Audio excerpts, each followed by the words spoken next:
From the north side of the San Francisco Bay to Singapore, welcome to Urban X Real Talk Fitness Radio with your host, business owner, lecturer, author, master trainer, Tiaja. With over 30 years of experience in the health and fitness industry, he will challenge the fitness between your ears. So prepare your mind, body, and soul for the revolution of self-care, the evolution of fit, with real talk about real people, real health, real fitness, and the real deal behind our present illness culture. Real talk every time, all the time. Get weekly insights on how to shift your thinking, emoting, eating, training, hydrating, goal setting, and resting for you, the everyday athlete. You can cheat your fitness, but you can't steal your health flow. It's Tuesday, 9 a.m. Let's flow. Welcome to Urban X Real Talk Fitness Radio, where we challenge the fitness between your ears. I'm your host, Tiaja. One of the major stumbling blocks I've had to overcome with almost every client is their self-concept. What do I mean by that? Well, most people believe that they are average at best, which means most are operating from the basic assumption that there is nothing special about them. So why try? Why try attaining the body of your dreams or financial independence or any myriad of things people dream about, but sadly settle for living out vicariously through the lives of others? Why try? Why try has killed many dreams. We come up with all sorts of reasons why life's deck is stacked against us, don't we? As a man of color, it would be easy for me, maybe even justifiably so, to rationalize why I haven't arrived at a certain station in life, but that would go against everything I believe in. I believe in the power of choice, backed by the superpower we call thinking/effort. I believe that to even entertain the question, why try, goes against everything it means to be human. Today will be just another day unless you decide that it won't be. It is Tuesday, May 21st, 2019. Let's flow. Decision. I will not pass my suffering on, but my wisdom. I make the decision not to pass on my suffering, but my wisdom. So that from the years of your life, you make the decision, the gifts that I have to pass on, I either pass on the wisdom I've learned, or I will pass on at this stage the suffering. Oh, my poor life. Or go harvest the wisdom. What do you want to pass on? The sludge or the wisdom? That's up to you. Everybody has a choice, and everybody can pass on, but again, it's the choice. It's the choice. We all have that. And believe me, I am not saying we don't have grief, we don't have pain. But if we look at life, there are certain things that all spiritual, the great religious traditions, the great spiritual holy traditions have in common. And one of the lessons of these traditions, one of the great learnings, is that life will never be that wonderful, rich thing that we want it to be, which is what we call fair. It will never be that. It will never be, well, that's why this happened. I had someone tell me one time, well, if I only knew why this happened to me. And I said, and what difference would that make? What if God sent an angel and the angel said, what do you want? I mean, you've been banging around down here. What do you want? I want to know why this happened and this happened and this happened. What if the angel said, because it did? Now what? Now here's the thing. Some of the grief and injuries that have happened to people are so horrible, it's unbelievable. And the truth is, nothing can make that go away. Nothing can make that better. And the model of healing that we have to have is a model that says healing is not about ever forgetting those things. It's not about forgetting. It's about looking at what has happened to us and saying, this will never defeat me. It will never defeat me, but I will not live in this. I have to somehow turn this into my source of wisdom, but I will not live in woe. I will not. And that becomes this choice. I have to choose wisdom or woe. But I can't make it go away. And if you can't make it go away, then that is the choice, wisdom or woe. The third, the choice to take risks. Take risks in your life. Don't wait for proof. Take risks. And how does this factor into your health? Because what happens is what happens when people become ill and they feel their life force diminishing? They always hit regrets. You will always hit the regret stage. You will always hit I should have done this, I should have done that, You will always hit that place as you begin to feel yourself weakening. Even if you're going to go right back up. You will hit the regret stage in which you visit the life you wish you had lived. Even if you just have a cold. And one of the regrets that happens when all of us begin to diminish in our strength and stamina is we review the life we should have had we taken risks.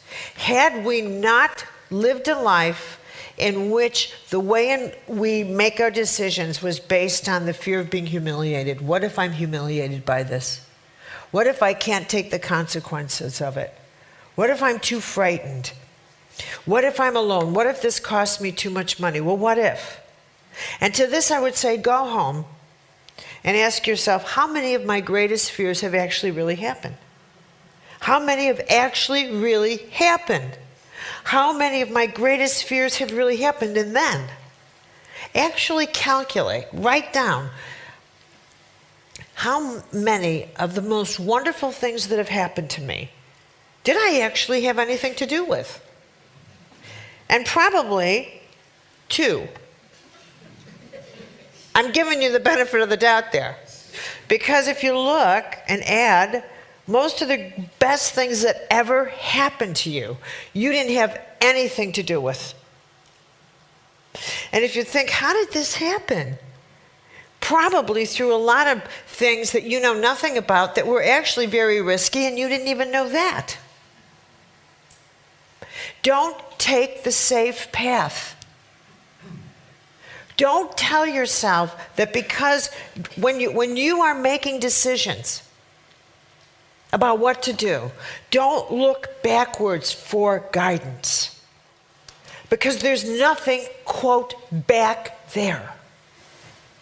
The reason you are where you are is because that part of your life is over.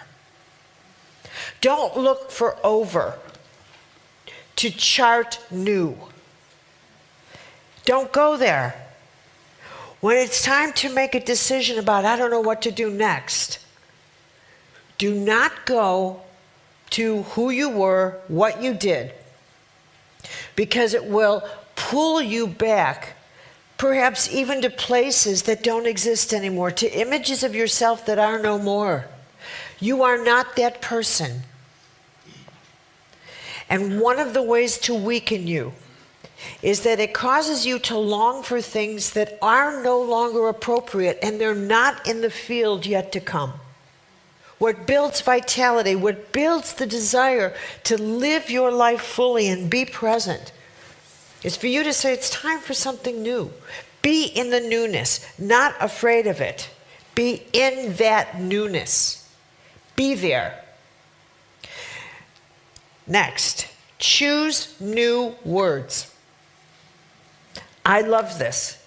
I love this one. When I was growing up, I'm a wordsmith. I'm a writer, I'm a wordsmith. But I absolutely adore words. I actually went to bed reading the dictionary. And because every word is a universe unto itself. Every single word. And in my workshops, sometime if it's appropriate, I tell people what I want you to do is come back tomorrow with 3 words you're going to give me. No, make it 1. That you will never use again. Just 1. I just want 1 word. And you will never use it again. Never. And I get to have everything that comes with that word. Everything. And I don't care if the word's 2 letters, 3, 4. I just want 1 word. So imagine if you decided, okay, I'll give you the word bug. I'll give you the word blue, and you'll never see blue again. Now, if I really, really want you to go home sometime in the next couple of days after you hear this talk, and think about if you really had to yank a word out of your head, which meant you had to take the whole world that went with that word out of your head, what would you give that person? What word? Zebra? You'd never see a zebra again. You really want to give up seeing that animal? Okay. And everything that went with that. Now, when someone says your thoughts and your words are not powerful, go to that exercise and come in through that door, and then construct the words that you say to another person, word by word, and how powerful every single word is that you, not only that you say to another person, but that you say to yourself. What are the words you say to yourself? Words that you should never utter again to yourself. Words that you should never ever use. Words that you should say, what is that word doing in my head? When we finally do quantum energy medicine, micro energy medicine, we will finally do analysis, energy analysis, at a level that includes the power of the vocabulary that we use. And we will be able to say to people, your vocabulary is so toxic that the vibration of your neurology includes thoughts, includes frequencies that are so toxic that even if you do visualization, it is offset by a vocabulary that is organically so negative. I don't care what your visualization is. Your vocabulary is fundamentally hostile. It is hostile. If I had to rate your vocabulary, it is fundamentally a hostile one toward everything you see, toward everyone, and toward yourself. You get up in the morning and you are hostile. Your first thoughts are angry. You see your life as not enough. You see others as not enough. Your first reaction to everything is critical. Your first reaction is, this is not good enough. They're not good enough. And you hold as two words, power words, blame and deserve. I blame them, and I deserve this. And you feel entitled. Three words that are lethal. Entitled, blame, and deserve. And if you could extricate those three words from your head, you have no idea how much better you would feel. If you never use those three words again, I will tell you right now your depressions would be much less. Because you're not entitled to anything. Blaming others, blaming anything, will take you out of your present. And it will absolutely put such toxic perceptions in you. And you realize all you have to think about is who's blaming you for something. And then just picture how many people are blaming you, and how would you like to dwell in that thought? Because if you're blaming others, I assure you someone's blaming you. Someone's in therapy because they know you.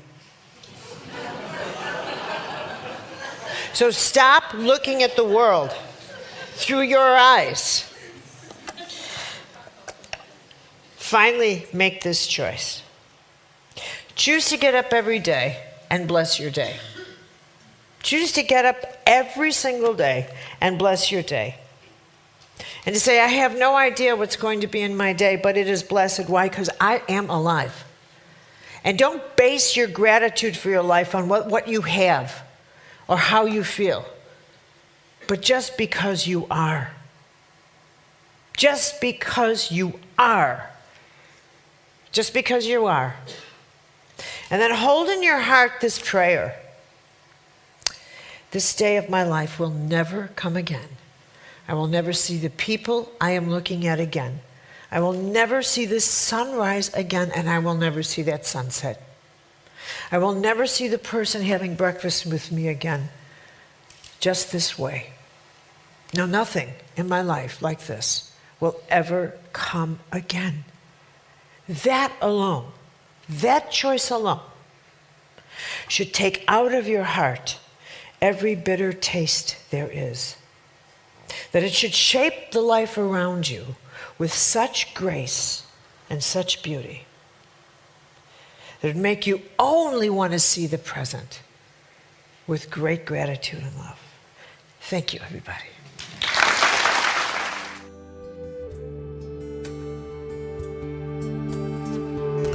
Now here are my 2 cents, and feel free to keep the change. None of the choices you make are made in a vacuum, which is to say, every choice you make has a rippling effect in our lives, as well as the lives of those around us. When we think about the profound impact our choices have on our lives, what is often overlooked are the choices we didn't make. Imagine the good that would have resulted in your life, in the world, had you made the choice to do what you knew was right for you then. The world may have shouted you down, but it was you who failed to act. Now you have to decide what's your next step going forward. You can either mire in the cesspool of bitterness and self-pity, or you can recommit yourself to taking full control over your life by making those choices that either heal or kill. Dear friends, I wish above all things that you prosper just as your soul prospers. You've been listening to Urban X Real Talk Fitness Radio with your host, Tiaja. Until next week, as always, walk in health and peace.